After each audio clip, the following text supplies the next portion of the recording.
Hi friends, welcome to ML updates. ఈ వీడియోలో ఇప్పుడు మరొక లేటెస్ట్ అప్డేట్తో మేము ముందుకు వచ్చాను. సో దానికి సంబంధించిన పూర్తి వివరాలు చూద్దాం. ఇక టాపిక్లోకి వెళ్ళిపోదాం. మనం టెప్పర్ బోల్తా ముగ్గురు దుర్మరణం, న్యాయం కోసం మృతుల కుటుంబీకులు బైఠాయింపు. సో మొత్తం మేము చూసుకుంటే జమ్మలమల నుంచి అప్డేట్ అయితే రావడం జరిగింది మనకి. సో ఉదయాన్నే పొలంలోకి వెళ్ళిన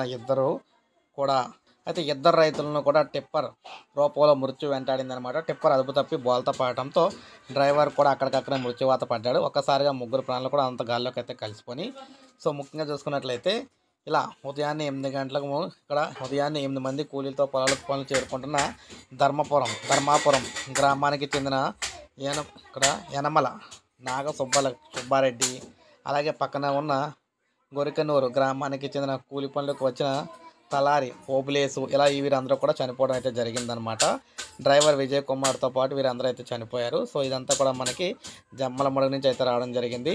సో ఈ విధంగా మృతుల కుటుంబాలు రోడ్డు మీద అయితే బైఠాయించారనమాట. అయితే వీరిని ఎమ్మెల్యే అయితే పరామర్శించడం అయితే జరిగింది. సో ఈ విధంగా అయితే జరిగిందనమాట. ఇది ఒక బ్యాడ్ న్యూస్ అని చెప్పుకోవాలి. ఇప్పుడు వచ్చిన ఒక అప్డేట్. ఒక లైక్ చేయండి, సబ్స్క్రైబ్ చేసుకోకపోతే మన ఛానల్ సబ్స్క్రైబ్ చేసుకొని ఫాలో అవుతుండండి.